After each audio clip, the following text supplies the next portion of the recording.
Good morning everybody. Welcome to my channel Vijay Lakshmi. Today's lesson is పోషకాహార లోపము వ్యాధులు. మనం తీసుకునేటటువంటి ఆహార పదార్థాలలో ఒకటి కానీ అంతకంటే ఎక్కువ కానీ పోషకాల యొక్క లోపం ఉన్నట్లయితే దాన్ని పోషకాహార లోపము అని అంటారు. పోషకాహార లోపం వలన పిల్లల్లో 3 వ్యాధులు అనేటువంటి కలుగుతాయి. ప్రోటీన్ల లోపం వలన క్వాషియార్కర్ అనే వ్యాధి కలుగుతుంది. ప్రోటీన్ల లోపం వలన క్వాషియార్కర్ అనే వ్యాధి కలుగుతుంది. ప్రోటీన్లు క్రొవ్వుల లోపం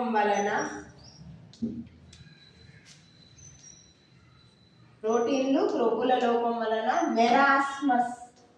మెరాస్మస్ అనే వ్యాధి కలుగుతుంది. క్యాలరీల లోపం వలన నీరసం.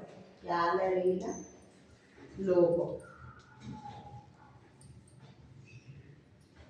లోపం వల్ల నీరసం. అయితే ప్రోటీన్ల లోపం వల్ల పిల్లల్లో క్వాషియార్కర్ అనేటువంటి వ్యాధి కలుగుతుంది. దీని యొక్క లక్షణాలు ఎట్లుంటాయంటే కడుపు, పాదాలు, మొహము అంత నీరు చేరి ఉబ్బిపోయినట్లు ఉంటుంది. బాబు చాలా నీరసంగా ఉంటాడు. ఎప్పటికీ వ్యాధుల బారి పడుతుంటాడు. ఈ క్వాషియార్కర్ సోకినటువంటి బాబును నిర్లక్ష్యం చేయబడినటువంటి పిల్లవాడు అని అంటారు. నెక్స్ట్, క్రొవ్వుల లోపం. ప్రోటీన్లు మరియు క్యాలరీల లోపం వల్ల పిల్లల్లో మెరాస్మస్ అనేటువంటి వ్యాధి కలుగుతుంది. ఈ వ్యాధి లక్షణాలు అనేటువంటివి కాళ్ళు, చేతులు అనేటువంటివి బక్క చిక్కిపోయి ఉంటాయి. కండరాలు అనేటువంటివి అభివృద్ధి చెందవు. తరచు వ్యాధుల బారిన పడుతూ ఉంటారు. రోగ నిరోధక శక్తి అనేటువంటిది ఉండదు. క్యాలరీలు తక్కువగా ఉన్నట్లయితే నీరసం అనేటువంటిది కలుగుతుంది.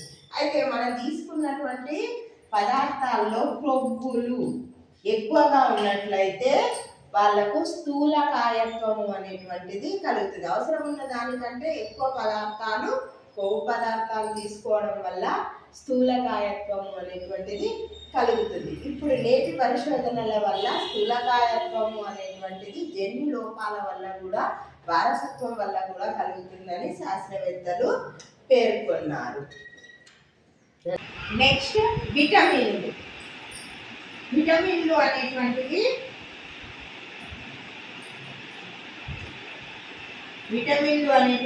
కర్బన రసాయన పదార్థాలు విటమిన్లు. వీటిని మనము సొంతగా ఉత్పత్తి చేసుకోలేము.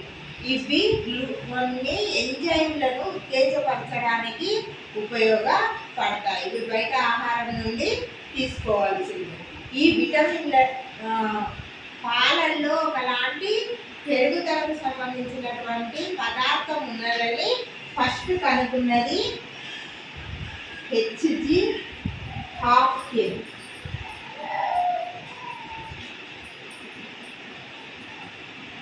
తర్వాత ఆ పెరుగుదల హాఫ్కిన్ అనేటైనా ఆ పెరుగుదల దాన్ని ఏమన్నారు, సహాయక కారకము అని చెప్పిండు. దాన్ని ఫంక్ అనేటువంటి శాస్త్రవేత్త విటమిన్ అని పేరు పెట్టారు. దానికి పేరు పెట్టారు. సహాయకారకం అని హాఫ్కిన్స్ అంటే, విటమిన్ అని పేరు పెట్టింది ఫంక్. నెక్స్ట్, విటమిన్లు అనేటువంటివి 2 రకాలుగా ఉంటాయి. ఒకటి నీటిలో కరిగే విటమిన్లు,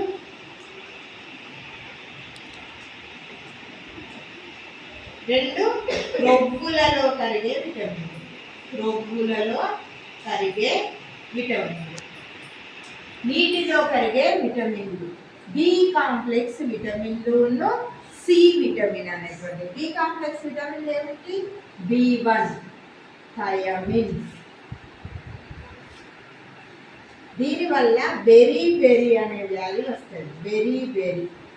మరి ఈ వ్యాధి నివారణకు ఏం చేయాలి? దంపుడు బియ్యాన్ని, దంపుడు ధాన్యాలను తీసుకోవాలి. Next, B2 riboflavin.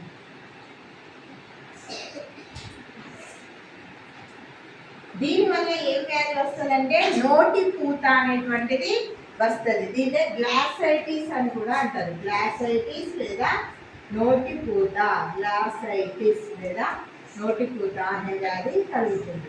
తర్వాత B3 నియాసిన్. దీన్నే నికోటినిక్ ఆమ్లము అని కూడా అంటారు. నియాసిన్ వ్యాధి విటమిన్ లోపం వల్ల పెల్లెగ్రా అనే వ్యాధి కలుగుతుంది. పెల్లెగ్రా వ్యాధులు ఏమవుతాయంటే మానసికమైనటువంటి వైకల్యం కలుగుతుంది, చర్మ వ్యాధులు కలుగుతాయి, అలసట అనేటువంటిది కలుగుతుంది. తర్వాత B6 పెరిడాక్సిన్. దీని లోపం వల్ల, ఈ పెరిడాక్సిన్ లోపం వల్ల చిన్న పిల్లల్లో మూర్ఛ, ఈడుపు రోగం అనేటువంటిది కలుగుతుంది. మూర్ఛ, ఈడుపు రోగం అనేటువంటిది కలుగుతుంది. Next B12.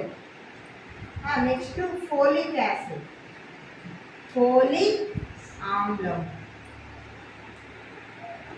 ఈ ఫోలిక్ ఆమ్లం లోపం వల్ల న్యూక్లిక్ ఆమ్లాల యొక్క సంశ్లేషణ అనేటువంటిది కరెక్ట్గా జరగదు. మళ్ళీ ఎముకలలో ఉన్నటువంటి, ఎముక మధ్యలో ఉన్నటువంటి రక్త కణాలు అనేటువంటిది పెరుగుదల అనేటువంటిది ఎక్కువగా ఉండదు దీని లోపం వల్ల, ఫోలిక్ ఆమ్లం యొక్క లోపం వల్ల. తర్వాత B12 సైనకోబాలమిన్. సైనకోబాలమిన్ లోపం వల్ల ఏమవుతుందంటే హానికరమైనటువంటి రక్తహీనత కలుగుతుంది. సైనకోబాలమిన్ లోపం వలన హానికరమైనటువంటి రక్తహీనత అనేటువంటిది కలుగుతుంది. తర్వాత ఏంటిది బయోటిన్ లోపం వలన ఏం జరుగుతుంది అంటే కండరాల యొక్క బయాటిన్ లోపం వల్ల ఏమవుతుందంటే కండరాలలో బలహీనత ఏర్పడుతుంది, నాడీ సంబంధమైన వ్యాధులు కలుగుతాయి, అలసట అనేటువంటివి కలుగుతాయి, మానసిక రుగ్మతలు అనేటువంటివి కలుగుతాయి. ఇంకోటి ప్యాంటోథెనిక్ ఆమ్లం.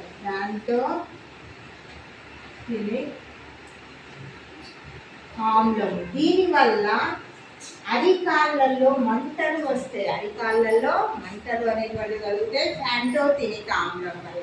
నెక్స్ట్ ప్రొక్కులలో కలిగేటటువంటి విటమిన్లు A, D, E, K. A vitamin, దీన్ని ఏమంటారు రెటినాల్ అని అంటారు, రెటినాల్. D vitamin calciferol. ఈ విటమిన్ టోకోఫెరా.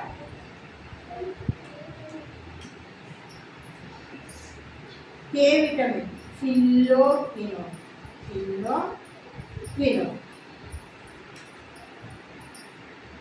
అయితే రెటినాల్ అనేటువంటి విటమిన్, ఏ విటమిన్ లోపం వల్ల ఏం కలుగుతుందంటే రేచీకటి అనేటువంటిది వస్తుంది, జెరాప్థాల్మియా అనేటువంటి వ్యాధి కలుగుతుంది, శుక్లపటలం అనేటువంటిది పగలడం అనేటువంటిది జరుగుతుంది, గోధుమ కప్ప చర్మం అనేటువంటిది ఏర్పడుతుంది.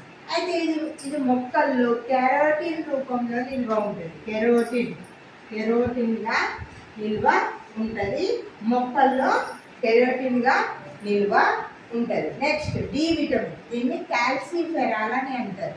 దీని లోపం వల్ల రికెట్స్ వ్యాధి, ఎముకలు అనేటువంటి బలహీన పడిపోతాయి. అయితే ఈ డి విటమిన్ అనేటువంటిది మనకు సూర్యరశ్మి నుండి లభిస్తుంది. మనం ఎండలో నిలబడ్డప్పుడు మన శరీరంలో ఉన్నటువంటి కొవ్వు అనేటువంటిది కరిగి డి విటమిన్గా మారుతుంది. నెక్స్ట్ ఈ విటమిన్ టోకోఫెరాల్ అని అంటారు. దీన్నే యాంటీ స్టెరిలిటీ విటమిన్ అని కూడా అంటారు. ఇది బెంజత్వాన్ని కలగజేస్తుంది, ప్రత్యుత్పత్తి సామర్థ్యాన్ని తగ్గిస్తుంది. కే విటమిన్ ఫిల్లోక్వినోన్, ఇది రక్తం గడ్డ కట్టడానికి ఉపయోగపడుతుంది. ఇంకొకటి ఏంటంటే నీటిలో కరిగేటటువంటి విటమిన్లో సి విటమిన్ కూడా ఉంటుంది. సి విటమిన్ని ఆస్కార్బిక్ ఆమ్లము అని అంటారు. దీని లోపం వల్ల స్కర్వీ వ్యాధి అనేటువంటిది కలుగుతుంది.